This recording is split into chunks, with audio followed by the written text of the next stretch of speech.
You've been making roast potatoes wrong your entire life. I know that sounds dramatic, but after talking to professional chefs, food scientists, and testing dozens of methods myself, I've identified 12 critical mistakes that are stopping you from achieving those perfectly crispy, fluffy roast potatoes that restaurants serve. This isn't about following some trendy recipe. This is about understanding what's actually happening to potatoes when you roast them, and why the methods you've been using simply don't work. By the end of this video, you'll understand exactly why your roast potatoes turn out soggy or burnt, or somehow both at once. And more importantly, you'll know how to fix every single problem. Let's start with the biggest mistake most people make. 12. Using the wrong potato variety. Not all potatoes are created equal, and using the wrong variety is why your roast potatoes never turn out right. Here's what you need to understand. Potatoes are categorized by starch content. Waxy potatoes like Charlotte or new potatoes have low starch and high moisture. They hold their shape beautifully, which makes them perfect for salads, but terrible for roasting. The science behind this is straightforward. Starch granules in potatoes gelatinize when heated. In high-starch potatoes, these granules absorb water and swell during parboiling, creating a fluffy texture. When roasted, the surface starch dries out and crisps beautifully. Low-starch potatoes don't have enough starch for this process to work properly. Floury potatoes like Maris Piper, King Edward or Desiree have high starch and lower moisture. This is what you need for roast potatoes. The high starch content creates that fluffy interior. The lower moisture allows the exterior to crisp up properly. When you roast a waxy potato, it never gets fluffy inside. The high moisture content means the interior stays dense and somewhat translucent. The exterior never properly crisps because there's too much internal moisture trying to escape. You end up with dense, wet potatoes that never achieve the texture you're aiming for. I tested this systematically. Same method, same oven, different potato varieties. Charlotte potatoes came out firm and slightly rubbery with barely any color development. The texture was closer to boiled potatoes than roasted.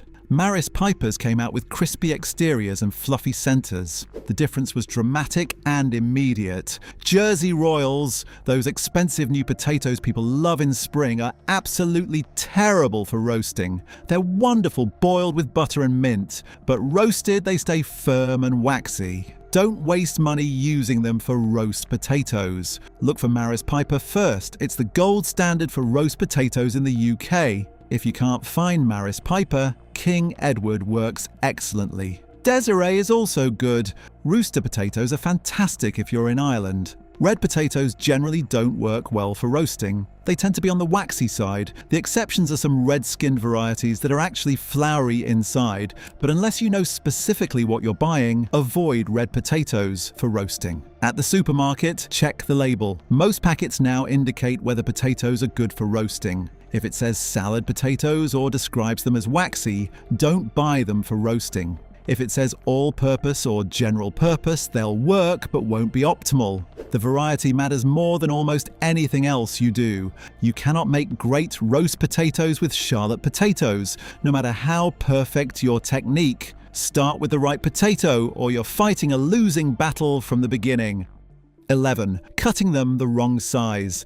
The size and shape you cut your potatoes dramatically affect how they cook. Most people cut them too small or too large. Cut them too small and they dry out before the interior cooks properly. The exterior can even burn while you're trying to get the inside tender. You end up with shriveled, over-crisp potatoes that are unpleasant to eat. Cut them too large and the opposite happens. The exterior burns trying to cook the interior. Or worse, you get a golden exterior with a raw, hard center. I've seen people serve potatoes that look perfect but are essentially raw in the middle. The ideal size is roughly 5 to 6 centimeters, about the size of a large egg. This gives you enough mass for a fluffy interior while allowing the exterior to crisp properly in the time it takes to cook through.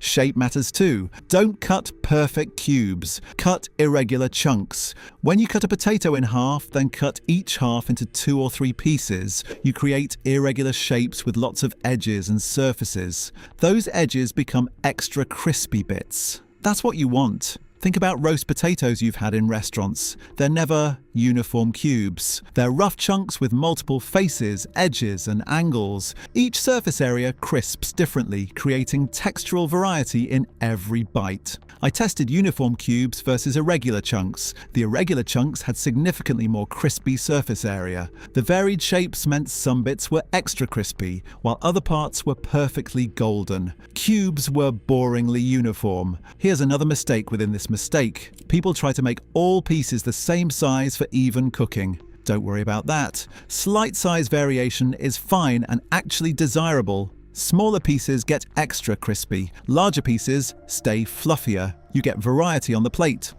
10. Not parboiling properly. Parboiling is essential. Skipping it means you'll never get fluffy interiors with crispy exteriors, but most people parboil incorrectly. The purpose of parboiling is to partially cook the interior and roughen the exterior. That rough exterior becomes incredibly crispy when roasted. Without parboiling, you get smooth surfaces that never achieve proper crispiness. Start with cold water. Put your potato chunks in a pot, cover with cold water, and add salt. Starting with cold water means the potatoes cook more evenly from the outside in. Dropping them into boiling water can cook the exterior too quickly while leaving the center raw. Bring to a boil, then simmer for exactly 8 to 10 minutes. Not 5, not 15, 8 to 10 minutes. How do you know they're ready? Pierce a chunk with a knife. It should go in easily, but the potato should still hold together. If it's falling apart, you've overcooked. If there's significant resistance, you've undercooked. Under parboiled potatoes stay too firm. When roasted, the interior never achieves that fluffy texture. You get dense and slightly hard roast potatoes that are disappointing. Over parboiled potatoes fall apart when you try to roast them. They can turn to mush, or they disintegrate when you shake them in the pot for roughing up. After draining, let them steam dry in the colander for 2 minutes. This removes surface moisture. Wet potatoes won't crisp properly because they spend time in the oven drying out instead of crisping up. Here's a tip most people miss. The water should be visibly cloudy after parboiling. That cloudiness is starch that's been released from the potatoes. This starch helps create the crispy exterior when roasted. If your water is clear, you haven't parboiled long enough or vigorously enough. 9. Skipping the roughing up step. After draining your parboiled potatoes, you need to rough them up. This step creates the craggy, uneven surface that becomes extraordinarily crispy when roasted. Most people either skip this entirely or do it too gently. You need to be aggressive. Put the drained potatoes back in the pot with the lid on. Shake vigorously for 15 to 20 seconds. Really shake it. The potatoes should bash against each other and the pot sides. What's happening here? You're damaging the exterior surface of the parboiled potatoes. You're creating a rough, almost fluffy coating of mashed potato on the outside while keeping the interior intact. When this rough coating hits hot oil in the oven, it crisps up into an incredibly crunchy shell. The rougher the surface, the crispier the final result. I tested smooth parboiled potatoes versus roughed up ones. The difference was striking. Smooth potatoes were golden but not particularly crispy. Roughed up potatoes developed a shatteringly crisp coating with significantly more texture. Some chefs even go further. They'll use a fork to deliberately rough up individual potato pieces. Scraping the fork across the surface creates extra texture. This is overkill for most home cooks, but it shows how important this rough surface is. You'll know you've done it right when the potatoes look slightly fuzzy on the outside. They should have a coating of potato bits that's barely holding together. That's perfect. Don't worry if some small pieces break off completely. Those little bits become incredibly crispy in the oven. They're some of the best bits. 8. Using the wrong fat. The fat you roast potatoes in makes an enormous difference, and most people use the wrong one.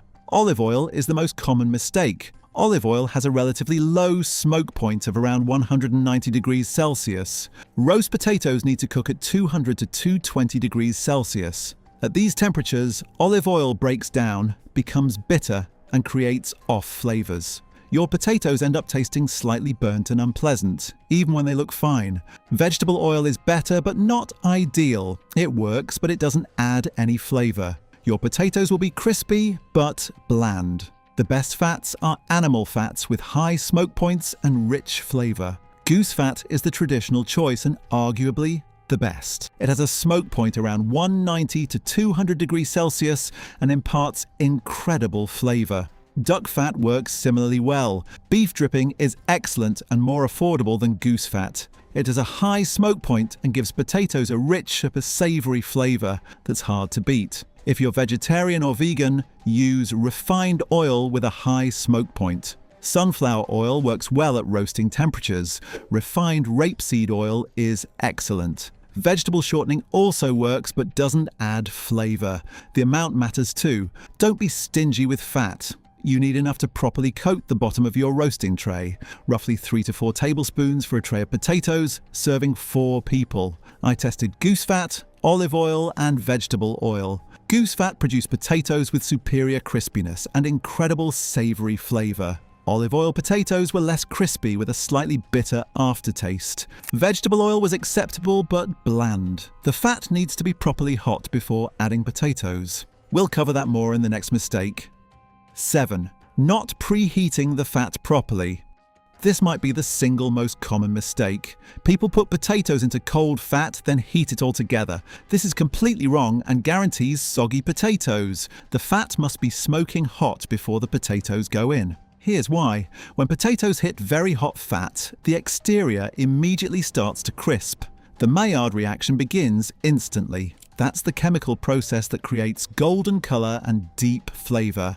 A barrier forms that seals the interior moisture inside while allowing the outside to become crunchy. The temperature difference is critical. Hot fat is around 200 degrees Celsius. When cold potatoes hit this hot fat, the exterior surface essentially shocks into crisping mode. The sudden heat drives moisture out of the surface while simultaneously creating that golden crust. When you add potatoes to cold fat and heat them gradually, they absorb the fat instead of crisping in it. As the fat slowly heats, it penetrates the potato surface rather than forming a crispy barrier. The exterior becomes greasy and never achieves proper crispiness. You end up with oily, soggy potatoes that are unpleasant to eat and feel heavy in your stomach. I've seen people argue that they can save time by starting with cold fat. You can't. Those extra 10 minutes waiting for the fat to heat properly are essential. Skipping this step wastes the entire roasting time because you'll never get proper results. Here's the correct method. Put your fat in the roasting tray. Put the tray in the oven while it preheats to 200 to 220 degrees Celsius. Leave it for at least 10 minutes after the oven reaches temperature. You want that fat properly hot, not just warm. For larger quantities of potatoes requiring more fat, preheat for 15 minutes. The greater volume of fat takes longer to reach the proper temperature. Don't rush this step. How do you know it's ready? Oh, the fat should be visibly shimmering. It'll have that characteristic wavy appearance that hot oil gets. If you carefully add a small piece of potato, it should sizzle vigorously immediately. If there's no sizzle or just a gentle bubbling, it's not hot enough. Wait longer. When you add the potatoes, you should hear aggressive sizzling. The sound should be loud and immediate. If you don't, your fat wasn't hot enough. The potatoes will still roast eventually, but they won't achieve that perfect exterior crispiness. This is the step that separates restaurant-quality roast potatoes from home-cooked disappointments. Restaurants always preheat their fat properly. Professional kitchens never skip this because they understand it's non-negotiable. Home cooks often skip this because they're impatient or don't understand why it matters. 6. Overcrowding the roasting tray. Crowding them is a guaranteed way to end up with steamed, soggy potatoes instead of roasted, crispy ones. When potatoes are too close together, they steam against each other. Moisture released during cooking has nowhere to go. It condenses on nearby potatoes, making everything wet. Wet potatoes cannot become crispy. Each potato chunk needs breathing room. There should be at least 2 centimeters of space around each piece. If you're roasting a large batch, use multiple trays. Don't try to squeeze everything onto one tray. The worst thing you can do is pile potatoes on top of each other. I've seen people do this. It creates a soggy mess. The bottom potatoes might get slightly crispy. Everything else stays pale and wet. Use a large, shallow roasting tray. The shallower, the better. Deep-sided trays trap moisture. Shallow trays allow moisture to escape, promoting even browning and crisping. I tested overcrowded versus properly spaced potatoes. Overcrowded potatoes were pale, soft, and steamed. Many pieces never developed color. Properly spaced potatoes were uniformly golden and crispy all over. If you're cooking for a large group and need lots of potatoes, cook them in batches or use multiple trays. Don't compromise on spacing. It's better to make 2 trays of excellent roast potatoes than 1 tray of mediocre ones. The size of your roasting tray matters more than most people realize. Invest in a large, professional quality roasting tray. It'll transform your roast potatoes. 5. Not turning them during roasting. Many people put potatoes in the oven and leave them untouched until done.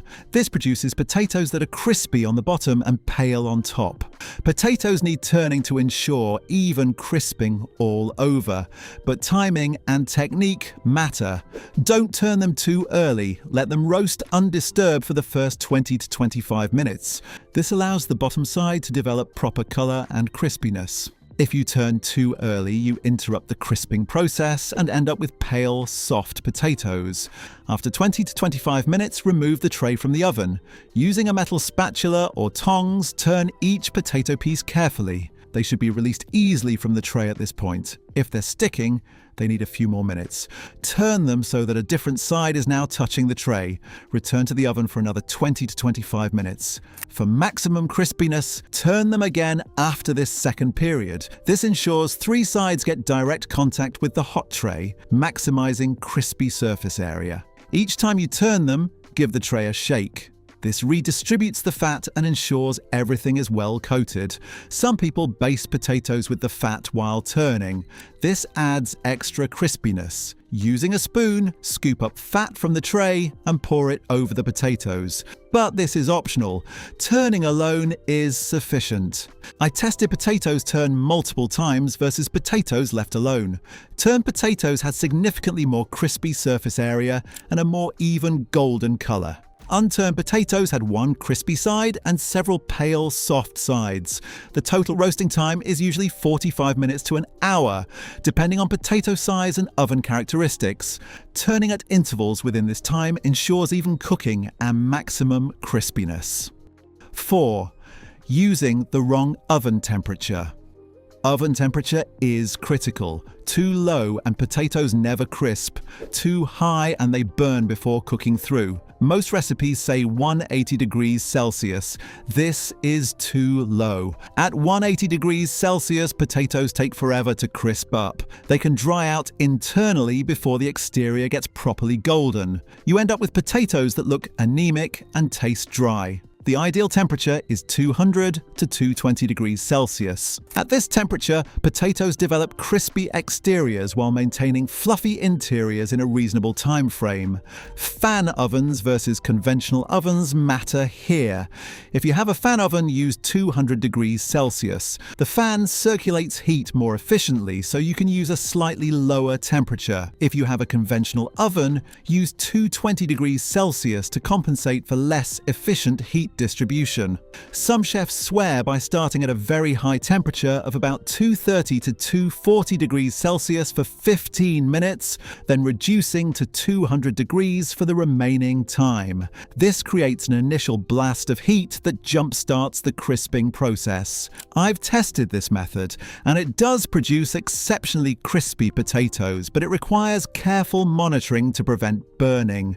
Weave and position matters too. Roast potatoes near the bottom of the oven where heat is typically most intense. This ensures maximum contact heat for the bottom surfaces touching the tray. 3. Not seasoning properly. Seasoning sounds simple, but most people get the timing and amount wrong. The biggest mistake is only seasoning at the end. Potatoes need seasoning at multiple stages to develop proper flavor throughout. Salt the parboiling water generously.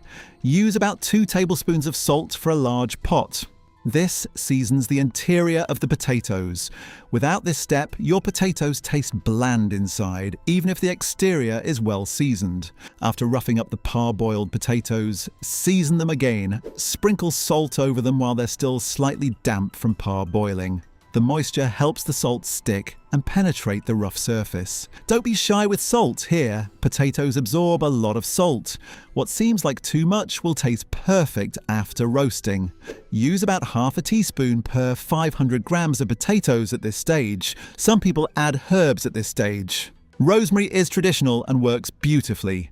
Thyme is also an excellent choice. Fresh herbs are better than dried. Strip the leaves from the stem and scatter over the potatoes before roasting. Garlic is wonderful with roast potatoes but needs careful handling. Don't add minced garlic. It burns. Instead, add whole, unpeeled cloves to the roasting tray. They'll roast alongside the potatoes, becoming sweet and soft. Squeeze the roasted garlic out of the skins at the end for an incredible addition. After roasting, taste a potato. See if it needs more salt. Add it now while they're hot. The residual heat helps salt dissolve and distribute. I tested potatoes seasoned only at the end versus potatoes seasoned at multiple stages. The difference was significant. Multi-stage seasoning produced potatoes with depth of flavor throughout. End-only seasoning left them bland inside with salty exteriors. Consider adding other seasonings. Black pepper works but can burn if added too early. Add it in the final 10 minutes of roasting. Smoked paprika adds wonderful depth. Sprinkle it on after the first turn. 2. Opening the oven door. Too often. Every time you open the oven door, the temperature drops dramatically. This extends cooking time and prevents proper crisping. Potatoes need consistent, high heat to crisp properly. Temperature fluctuations from constant door opening create an environment that produces soggy, pale potatoes. Plan your turns in advance. Turn potatoes only twice during the full roasting time. That means opening the door only twice. Don't open it to check on them every 10 minutes. Use your oven light and look through the window if you're curious about progress. Most modern ovens have lights for this reason. The exception is if you smell burning. Obviously, open the door and check. But assuming your oven temperature is correct and you're following timing guidelines, you shouldn't need to check constantly. I tested potatoes with minimal door opening versus potatoes in an oven opened every 10 minutes. The constantly disturbed batch took 20 minutes longer to cook and came out less crispy with uneven colouring. Trust the process.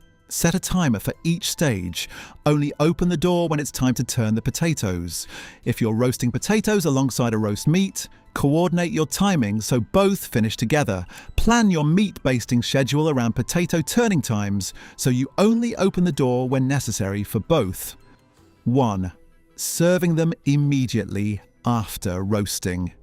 This seems counterintuitive, but potatoes need a 5-minute rest after coming out of the oven. Serving them immediately actually produces an inferior texture. When potatoes first come out of the oven, they're incredibly hot. The exterior is crisping but still has some moisture. If you serve immediately, condensation forms as they cool slightly on the plate, making them softer. Let them rest on the roasting tray for 5 minutes after removing from the oven. During this time, residual heat continues to crisp the exterior while moisture evaporates. The interior sets slightly, making them easier to handle. After 5 minutes, transfer them to a serving dish. Don't leave them in the roasting tray or they'll sit in fat and become greasy. Use a slotted spoon or tongs to transfer them, leaving excess fat behind. For maximum crispiness, place a piece of kitchen paper in the bottom of your serving dish before adding potatoes. This absorbs any residual fat that drips off, preventing sogginess. Serve within 15 minutes of removing from the oven. After 15 minutes, they start to lose their crispy texture as they cool. Roast potatoes are best eaten hot, but not screaming hot. If you need to hold them longer, keep them in a warm oven around 90 degrees Celsius, but don't cover them. Covering creates condensation, which destroys crispiness. I tested potatoes served immediately versus potatoes rested for 5 minutes. Rested potatoes had noticeably crispier exteriors that stayed crunchy longer. Immediately served potatoes started softening within minutes. Now you understand the mistakes, here's the complete correct method for making roast potatoes. Use Maris Piper potatoes. Peel and cut into 5 cm irregular chunks. Place in cold salted water, bring to a boil and simmer for 8 to 10 minutes until a knife goes in easily but potatoes still hold together. Drain and steam dry for 2 minutes. Roughen by shaking vigorously in the covered pot for 15 to 20 seconds. Preheat oven to 200 degrees Celsius fan or 220 degrees Celsius conventional. Heat goose fat or beef dripping in a roasting tray until smoking hot. This takes at least 10 minutes after the oven reaches temperature. Carefully add roughened potatoes. They should sizzle aggressively. Season with salt and any herbs you're using. Roast 25 minutes undisturbed. Turn carefully with a spatula or tongs and return for 25 minutes. Turn again if desired. Roast final 15 to 20 minutes until deeply golden and crispy all over. Rest for 5 minutes in the tray and then transfer to a serving dish using a slotted spoon, leaving excess fat behind. Serve immediately while hot. This method produces restaurant-quality roast potatoes every single time. Crispy exteriors that shatter when you bite them. Fluffy interiors that melt in your mouth. Deeply golden color that looks as good as it tastes. Incredible savory flavor enhanced by the fat and seasoning. The difference between mediocre roast potatoes and spectacular ones comes down to understanding these 12 mistakes and avoiding them consistently. It's not about complicated techniques or expensive equipment. It's about doing the simple things correctly at each stage. Stop making these 12 mistakes and your roast potatoes will transform. Your Sunday roasts will improve dramatically. Your Christmas dinner will be memorable. Share this with anyone who's ever served you disappointing roast potatoes. Subscribe for more cooking techniques that actually work. And let me know in the comments which mistake you've been making. I guarantee you're making at least 3 of these. See you next time.